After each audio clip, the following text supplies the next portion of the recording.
나누겠습니다. 오늘 말씀에서는 앞을 보지 못하던 한 사람이 그의 지인들의 인도를 받아서 예수님께 나오는 장면과 또 그런 그를 예수님께서 치유해 주시는 장면이 나타나고 있습니다.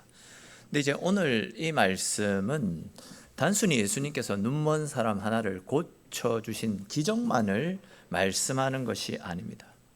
예수님은 이 사건을 통해서 눈이 있어도 보지 못하고 귀가 있어도 듣지 못했던 제자들과 오늘날 이 시대의 우리들에게 육신의 눈이 열리는 것보다도 영의 눈, 영안이 열리는 것이 얼마나 중요한 것인지를 가르쳐 주고 계시는데요. 그와 관련된 말씀들을 함께 살펴보면서 하나님께서 주시는 은혜를 나누어 보겠습니다. 이 시간 가운데도 말씀을 깨닫는 지혜와 하나님께서 나에게 주시는 나를 위해서 준비해 놓으신 새로운 은혜를 받아 누리시는 귀하고 복된 시간 되시기를 주님의 이름으로 축원합니다. 먼저 우리 오늘 본문 22절 말씀을 한번 보시면요, 사람들이 앞을 보지 못하고 있는 맹인 한 사람을 예수님께 데리고 와서는 그를 고쳐달라라고 부탁하는 장면을 볼 수 있지 않습니까? 말씀에도 나타나고 있듯이 이 맹인은 자기 스스로 예수님께 나온 사람이 아닙니다. 그의 지인들이 그를 예수님께로 데리고 왔습니다. 그리고 그 결과 그는 예수님을 만나게 되었고, 그리고 그렇게 예수님을 만났기 때문에 보이지 않던 눈이 뜨이게 되고 볼 수 있는 은혜를 경험하게 되었습니다. 사실 이 내용은 지지난주에 기먹고 말 더듬는 사람을 예수님께서 고쳐주셨던 그 사건을 살펴볼 때에도 말씀을 드렸던 내용이기 때문에 오늘은 이와 관련해서는 길게 말씀드리지 않겠습니다. 다만 우리가 기억했으면 하는 것은 이렇게 한 영혼을 주님께로 데려오는 일은 한 영혼의 인생을 완전히 바꿀 수 있는 일이기 때문에 그 일들을 결코 가볍게 생각해서는 안 된다라는 겁니다. 사실 우리가 어떤 사람이 가지고 있는 문제와 아픔을 우리가 해결해 줄 수 있는 힘과 능력은 분명히 없습니다. 그러나 그런 분들이 예수님을 만나서 예수님으로 말미암아 문제를 해결받을 수 있도록 그런 분들을 주님 앞으로 인도하는 일은 우리도 얼마든지 할 수 있습니다. 우리가 건네는 그 한 번의 겉면이 그 사람이 예수님을 만나서 인생이 바뀌고 새로운 은혜를 누리게 되는 연결고리가 될 수 있으며, 더 나아가서 그 사람이 가지고 있는 인생의 문제가 해결되어지고 영혼이 되살아나고 구원을 선물로 받을 수 있는 은혜의 통로, 구원의 통로가 될 수 있을 것입니다. 그러므로 저와 여러분들 모두가 우리 곁에 있는 한 영혼들을 무심히 지나치지 마시고 그가 주님을 만날 수 있는 작은 길을 열어주는, 즉 한 영혼을 주님께로 인도하는 축복의 통로, 복의 통로로 귀하게 쓰임받는 복된 삶이 될 수 있기를 주님의 이름으로 축원합니다. 자, 또 이어지는 23절 말씀을 우리 같이 한번 읽어볼까요? 23절 말씀입니다. 예수께서 맹인의 손을 붙잡으시고 마을 밖으로 데리고 나가사 눈에 침을 뱉으시며 그에게 안수하시고 무엇이 보이느냐 물으시니. 아멘. 자, 말씀을 잘 보시면 예수님께서 그 맹인의 손을 붙잡으시고는 그를 마을 밖으로 데리고 가십니다. 그리고 이제 그곳에서 그의 눈에 침을 뱉으시면서 그를 안수해 주시는 것을 볼 수 있습니다. 자, 그런데 여러분, 왜 예수님께서 이 사람을 마을 안에서 고쳐주시지 않고 마을 밖으로 데리고 가신 것이겠습니까? 그 이유를 알기 위해서는 지금 예수님께서 이 사람을 만난 마을이, 장소가 어떤 곳인지를 먼저 살펴볼 필요가 있습니다. 오늘 본문 22절 말씀에서는 이곳이 벳세다였다, 이렇게 간단하게만 이야기하고 있습니다. 근데 이제 마태복음 11장 말씀해 보시면 벳세다라고 하는 이 마을이 그냥 일반적인 마을은 아니었다라는 것을 알 수 있습니다. 마태복음 말씀에 의하면 예수님은 벳세다에서 많은 기적들을, 많은 능력들을 행하셨습니다. 그런데 이제 문제는 그들의 눈으로 예수님께서 행하셨던 그 많은 권능을 목격했으면서도 회개하지 않았습니다. 예수님을 믿지 않았습니다. 그래서 예수님은 그런 그들을 향해서 마태복음 11장 21절 말씀 한번 띄워주실래요? 이 말씀에서 뭐라고 하셨냐면, 화 있을진저 벳세다여, 너희에게서 행한 모든 권능을 들어와 시돈에서 행하였더라면 그들이 벌써 베옷을 입고 제에 앉아 회개하였으리라, 이렇게 말씀하신 적이 있었습니다. 제가 띄워달라면 보통 띄워주는데 오늘 몹시 사인이 안 맞네요. 자, 지금 예수님이 이 벳세다를 향해서 하신 말씀이 무슨 말씀이냐면, 벳세다 사람들이 예수님의 능력을 보지 못했던 것이 아니다라는 겁니다. 예수님의 은혜를 경험하지 못했던 것도 아니다라는 겁니다. 오히려 그들은 그들의 눈으로 예수님께서 행하셨던 능력을 목격했습니다. 근데 문제는 그들이 그 능력을 목격했으면서도 회개하지 않았고 주님께로 돌아서지 않았다라는 겁니다. 다시 말해서 여기에 나타나고 있는 이 벳세다라고 하는 곳은 기적은 보았지만 믿음으로 반응하지 않았던 사람들이 살던 곳입니다. 그러니까 이제 지금 예수님께서 앞을 보지 못하던 이 맹인을 마을 밖으로 데리고 나가셨던 것은 단순히 조용한 곳을 찾아 나섰던 것이 아니다라는 거죠. 주님께서는 벳세다 마을 사람들 가운데 있던 그 불신앙적인 모습 속에서 이 맹인을 따로 불러내셨던 겁니다. 즉, 은혜를 보고도 회개하지 않았던 그들의 자리, 주님의 능력을 경험하고도 주님 앞으로 돌아오지 않았던 자리, 기적은 원하면서도 주님을 붙들지 않았던 그들의 불신앙의 모습 속에서 그 사람을 따로 불러내신 다음에 이 사람을 치유하기를 원하셨던 것입니다. 다르게 표현해서 우리가 하나님의 은혜를 누리기를 원한다면 죄악된 자리에서 벗어나야 된다는 거예요. 죄악된 자리에 그대로 머물러 있으면서 하나님 은혜를 베풀어 주십시오 하는 것은 잘못된 것이다, 이렇게 말씀을 드릴 수 있습니다. 자, 그리고 이렇게 이제 불신앙으로 가득했던 마을 밖으로 이 맹인을 데리고 가셨던 주님께서 어떤 방법으로 이 사람을 고쳐주고 계십니까? 23절 말씀에 나타나고 있듯이 그의 눈에 침을 뱉으신 다음에 안수하시는 것을 볼 수 있습니다. 사실 성경에서 침을 뱉는 행위는 거의 대부분 모욕과 수치를 안겨주는 굉장히 부끄러운 행위라고 볼 수 있습니다.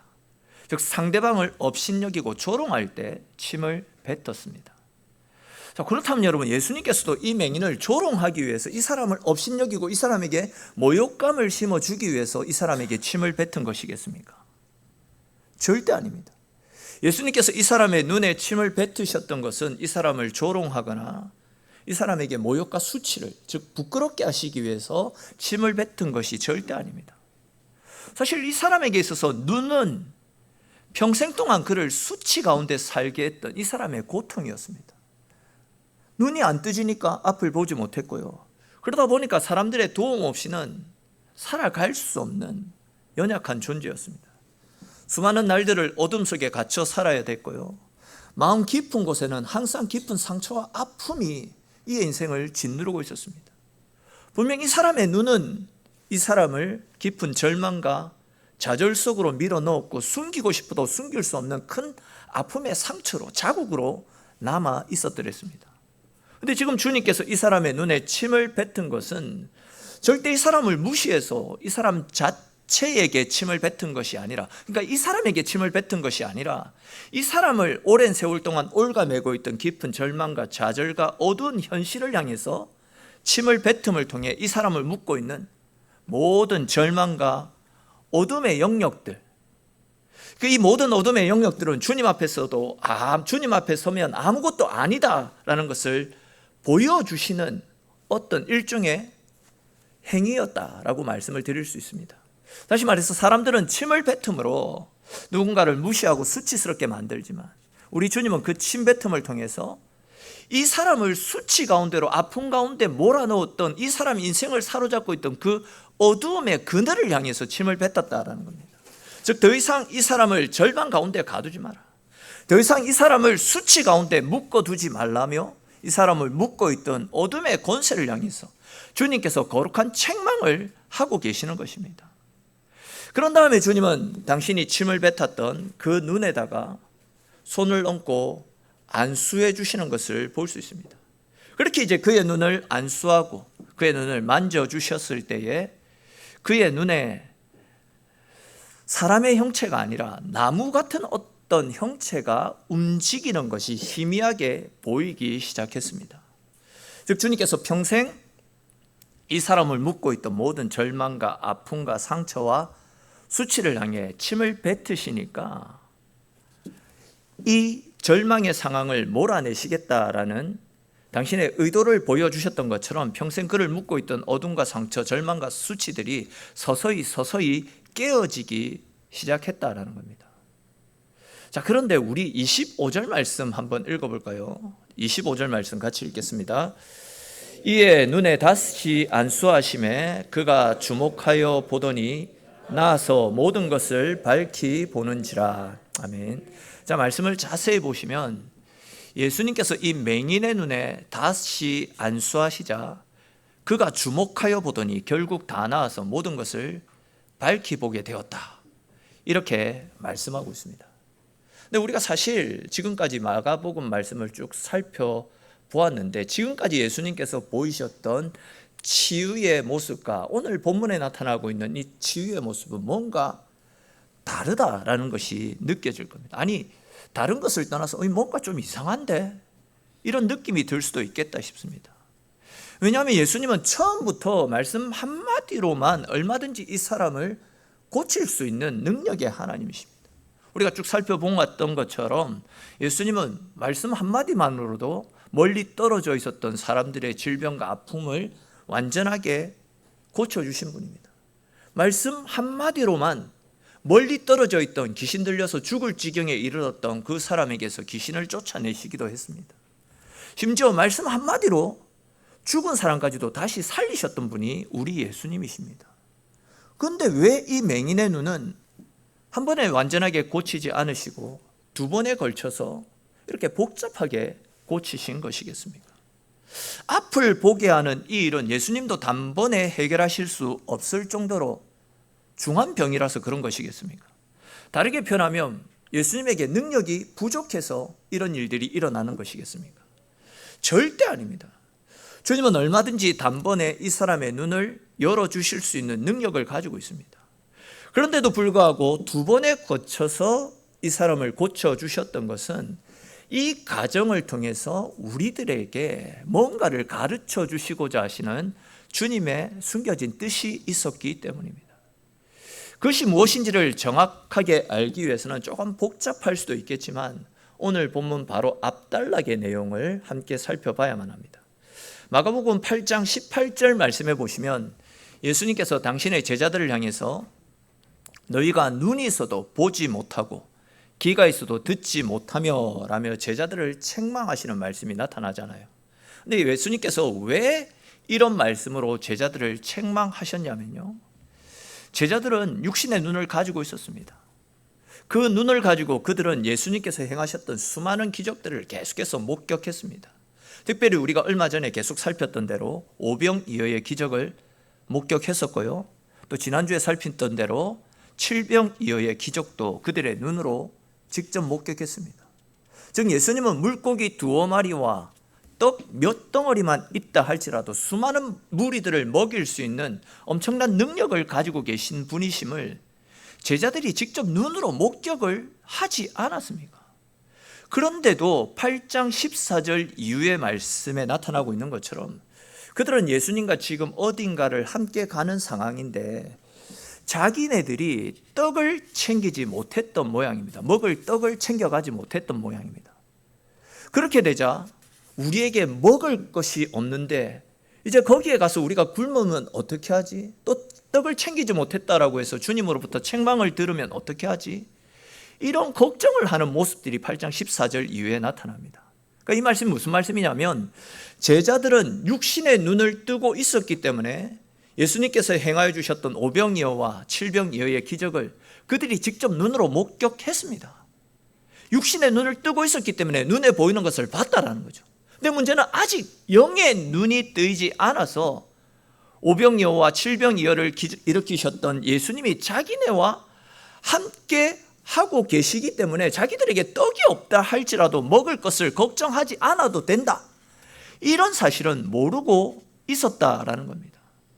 다시 말해서 육의 눈을 뜨고 있었기 때문에 오병이어 칠병이어의 기적은 보았습니다. 근데 아직 영의 눈을 뜨지 못했기 때문에 자기네들이 떡이 없는 것 때문에 염려하고 걱정하고 있는 상황이었다라는 거죠. 예수님이 함께 하시면 떡이 없어도 먹을 것을 주실 것인데 함께 하시는 예수님을 바라보지 못했다라는 겁니다. 바로 그런 이유로 마가복음 8장 21절 말씀처럼 주님으로부터 아직도 깨닫지 못하느냐 이런 책망을 들었던 것입니다. 자, 그런데 이제 이렇게 떡 문제로 인해서 주님으로부터 책망을 받았던 사건, 바로 다음에 맹인이 눈을 뜨는 사건이 일어나지 않습니까? 그리고 이제 예수님께서 처음 안수하셨을 때 이 맹인은 24절에 기록된 말씀처럼 움직이는 사람을 보고 나무 같은 것들이 걸어가는 것 같다라고 말을 하지만 완전하게 보지는 못했다라고 말씀하고 있지 않습니까? 조금 다르게 표현하면 아무것도 보지 못했던 사람이 예수님의 만져주심을 통해서 이제는 물체의 형태 정도는 알아볼 수 있을 정도로 눈이 열리기는 했습니다. 그러나 아직은 물체가 흐릿해 보이고 완전히 볼 수 있는 상황은 아니었습니다.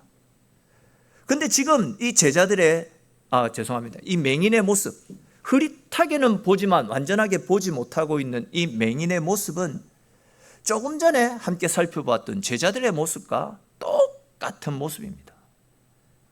제자들도 예수님을 보았습니다. 봤기 때문에 예수님을 따라다니고 있는 거죠.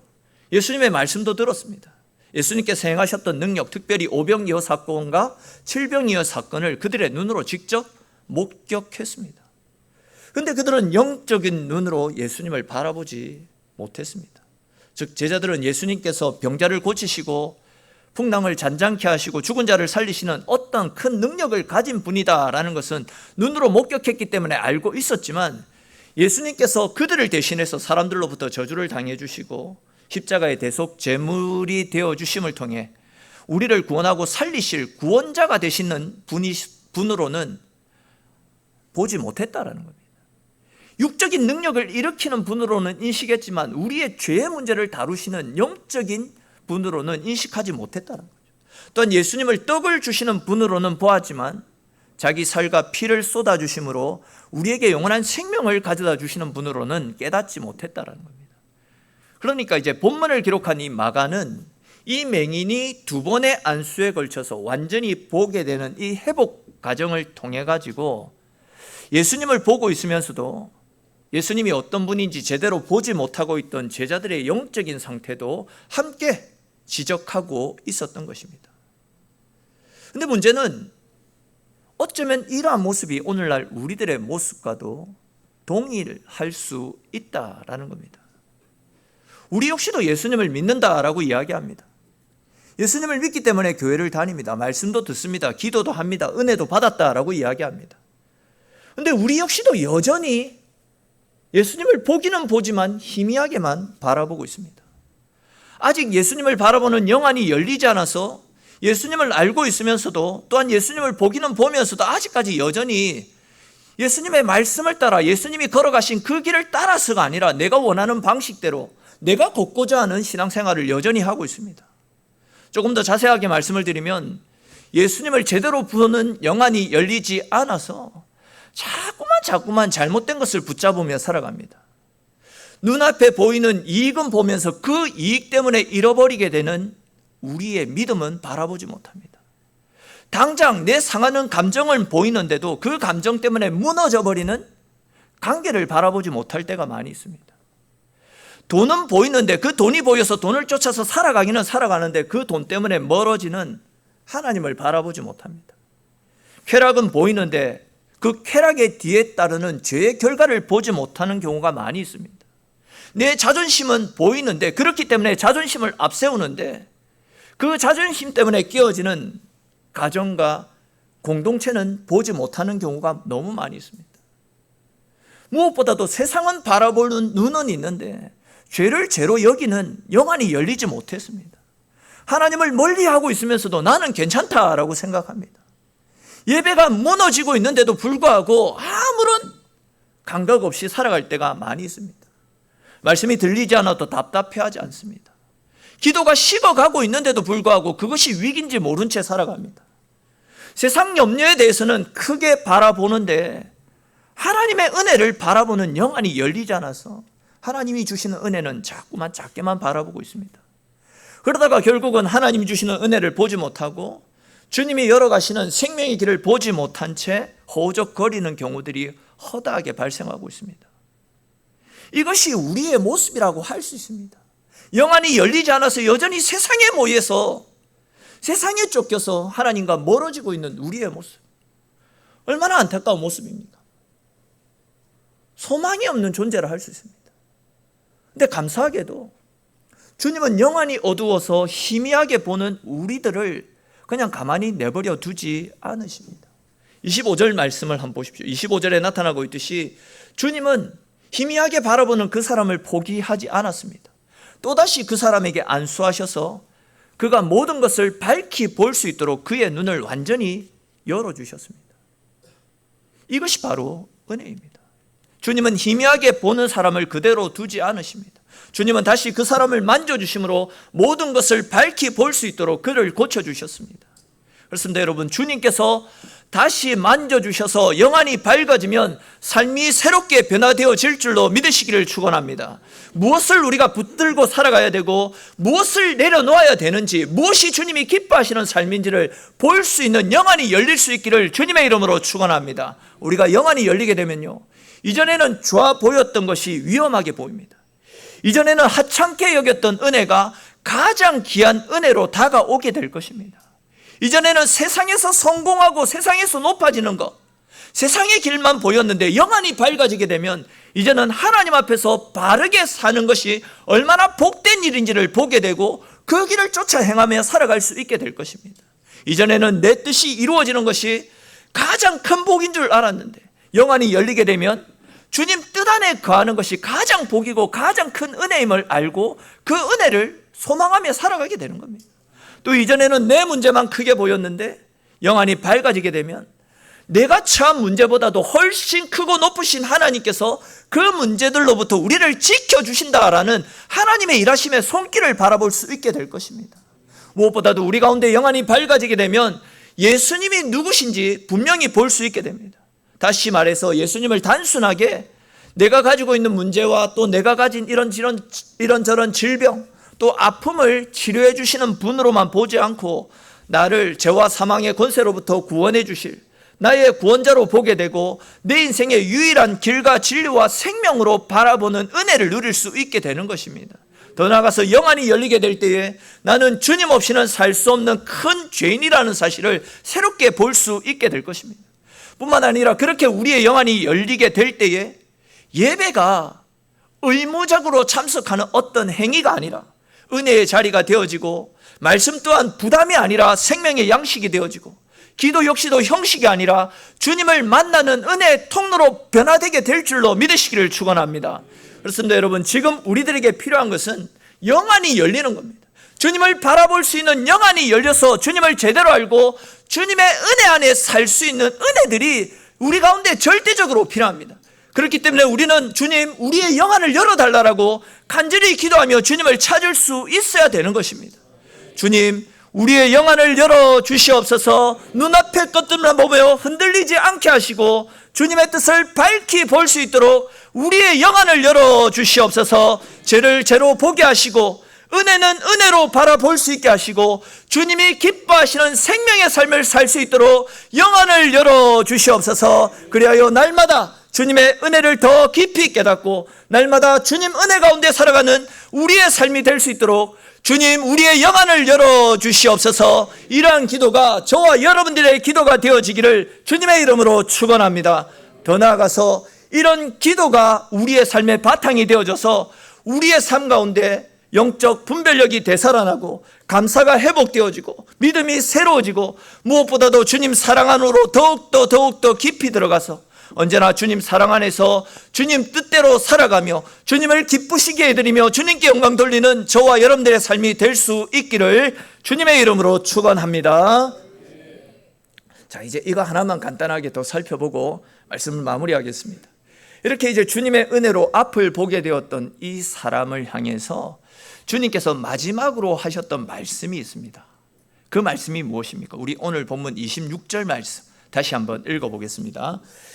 예수께서 그 사람을 집으로 보내시며 이르시되 마을에는 들어가지 말라 하시니라. 아멘.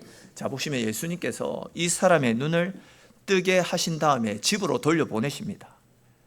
그러면서 뭐라고 하십니까? 마을에는 들어가지 말라, 이렇게 말씀하고 계십니다. 예수님께서 마을에는 들어가지 말라라고 당부하셨던 것은 앞에서 우리가 살펴보고 온 것처럼 베세다 그 마을이 주님께서 베푸신 은혜를 보고도 회개치 않고 끝까지 주님을 받아들이지 않았던 것이 그 이유가 될 수도 있겠지만, 그와 동시에 주의 은혜로 건진받은 사람들은 다시는 불신앙의 자리로, 다시는 믿음을 거부하는 자리로 돌아가서는 안 된다라는 사실을 가르쳐 주시기 위해서 이 말씀을 하셨던 겁니다. 이 말씀은 우리의 삶 가운데도 그대로 적용할 수 있는 말씀입니다. 즉, 은혜를 보고도 회개치 않았던 자리, 주의 능력을 경험하고도 주님을 붙들지 않았던 그런 불신앙의 자리로 다시 돌아가서는 안 됩니다. 쉽게 말해서 예수 믿지 않았던 그때의 삶으로 다시금 돌아가서는 안 된다라는 거죠. 그렇습니다. 여러분, 주님께서 우리를 고쳐주신 것은 단순하게 우리의 아픈 부분, 그거 하나만 고쳐주시는 것으로 끝나지 않습니다. 과거에 우리를 사로잡고 있던 죄악된 삶에서 완전히 돌아서서 이제는 주님과 함께하는 삶을 살아가게 하시려고 우리를 어둠 가운데서 건져내셨고, 우리를 상처와 아픔으로부터 만져주시고 회복시켜 주셨던 것입니다. 그러므로 여러분, 주님께서 우리를 불신앙의 자리에서, 과거의 삶에서 이끌어내셨다라고 한다면 다시는 그 자리를 쳐다보지도 마십시오. 다시는 그 자리로 돌아가지도 마십시오. 주님께서 우리의 어둠을 완전히 끊어내셨다라고 한다면 다시금 그 어둠에 머물러 있지도 마십시오. 주님께서 우리의 수치를 대신 짊어지시고 우리의 수치를 사라지게 하셨다라고 한다면 이제는 더 이상 수치에 붙들린 삶이 아니라, 즉 누구 앞에 드러났을 때 부끄럽고 창피해서 얼굴을 가리고 싶은 그런 행동의 삶을 계속 살아가서는 안 되고, 이제는 주님이 보실 때 기뻐하실 수 있는 은혜에 붙들린 삶, 이런 삶이 주의 은혜로 변화되어진 우리들의 삶임을 믿으시기를 축원합니다. 더 나아가서 주님께서 우리의 눈을 열어주셨다라고 한다면 이제는 세상이 아니라 주님만 바라보며 주님 안에서의 삶을 살아가시기를 바랍니다. 즉, 이제는 하나님보다 물질을 더 의지했던 옛 생활에서 벗어나시고 세상의 쾌락을 더 추구하고 거짓말을 가볍게 여기고 남을 험담하는 말을 쉽게 내뱉고 수시로 원망과 불평을 쏟아내었던 과거의 삶에서 완전히 돌아서야 됩니다. 우리는 예수 그리스도로 말미암아 새 옷을 입은 하나님의 자녀입니다. 어둠의 자녀가 아니라 빛의 자녀가 되었기 때문에 다시는 어둠으로 돌아가서 어둠의 삶을 동경하며 어둠의 삶을 살아서는 안 된다라는 겁니다. 음란의 삶을 가볍게 여기고 술과 담배, 게임, 향락에 끌려다니며 하나님보다도 그것들을 더 절대시했던 옛 생활에서 벗어나서 이제는 하나님이 기뻐하시는 삶, 하나님이 우리에게 원하시는 삶이 무엇인지를 제대로 알고 하나님이 기뻐하시는 그곳에서 하나님을 위한 삶을 살 수 있어야 된다라는 겁니다. 앞에서도 말씀을 드렸듯이 우리는 더 이상 어둠에 머무는 사람이 아니라 빛 가운데로 부르심을 받은 하나님의 자녀가 되었습니다. 주님께서 우리에게 빛의 자녀로서의 권세를 주셨기에 이제는 빛의 자녀들답게, 주의 은혜를 받은 사람들답게 다시는 옛생활로 돌아가지 마십시오.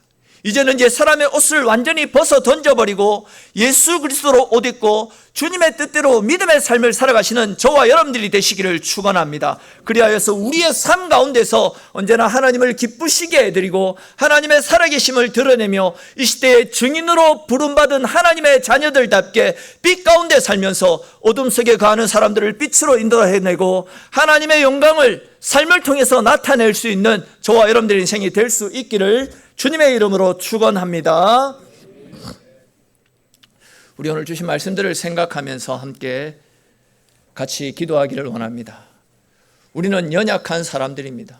육신의 눈은 뜨고 있지만 여전히 영안이 열리지 않아서 하나님의 마음을 아프게 하고 또 하나님의 뜻과 상관없는 삶을 살아갈 때가 너무 많이 있습니다. 그런데 말씀해 보시면 주님은 그런 우리들을 포기하지 않고 계십니다. 우리의 눈을 열어서 우리 주님이 구원자가 되시고 우리의 생명 되심을 깨닫게 하시고 넘어지고 실패하더라도 끝까지 우리를 하나님 나라로 이끌어 가십니다. 그것이 우리를 사랑하시는 우리 주님의 마음입니다. 그런 주님께서 우리를 향해서 이제는 옛 생활로 돌아가지 말라라고 이야기합니다. 과거에 어둠에 갇혀 있었던 어둠의 생활이 아니라 이제는 빛의 자녀답게 예수 그리스도로 새 옷을 입고 예수 그리스도 안에서 믿음의 삶을 살아갈 것을 우리에게 말씀하고 있습니다. 오늘 주신 말씀들을 기억하며 주님, 이제는 주의 자녀들답게 빛 가운데 가며 하나님의 은혜 가운데 살아갈 수 있는 우리의 삶이 될 수 있도록 은혜 베풀어 주옵소서. 또 우리 각자에게 주신 말씀을 따라 하나님 앞에 함께 같이 기도드리겠습니다. 하나님, 오늘도 주의 자리로 주의 말씀을 불러주시고 하나님의 말씀으로 함께 교제할 수 있도록 은혜 베풀어 주셔서 주님 너무 감사합니다. 하나님, 장로들 가운데 가득 우리를 빛으로 이끌어 주셨습니다. 연약하고 부족한 우리들을 포기하지 아니하시고 예수 그리스도의 십자가의 사랑을 통해서 우리를 원하고 살려주셨습니다. 우리에게 영원한 생명을 허락하여 주셨습니다. 우리에게 주신 영원한 생명 십자가의 복, 그것이 우리를 살리는 것임을 깨달아라. 주님 앞으로 더욱더 가까이 나아가게 하시고 주의 십자가로 말미암아 살아가는 주의 말씀을 함께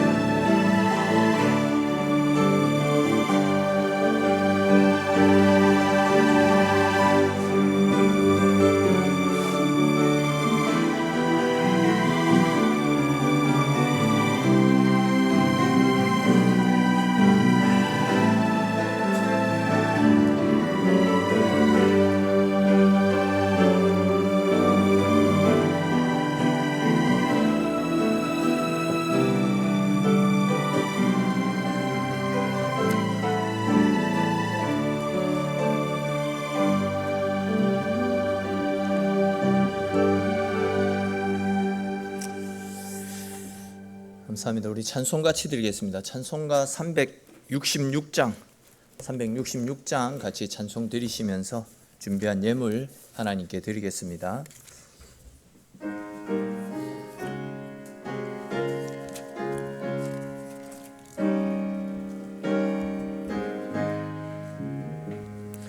어두운 내 눈 밝히사 진리를 보게 하소서.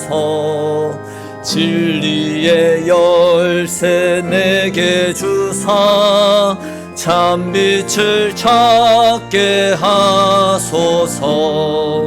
깊으신 뜻을 알고자 엎드려 기다리오니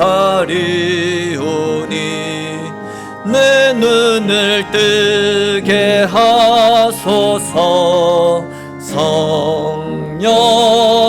성령이여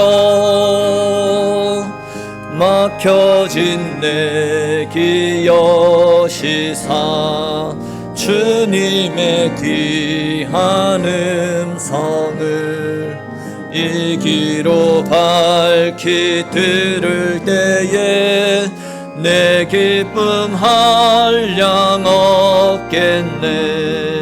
깊으신 뜻을 알고자 엎드려 기다리오니 내 눈을 뜨어 주소서. 성령이여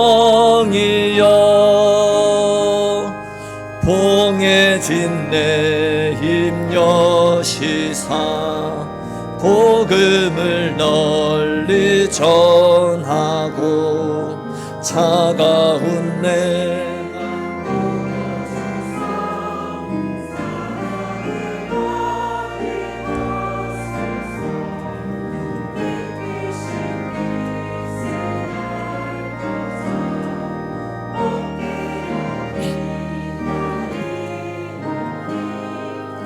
내 입을 열어 주소서.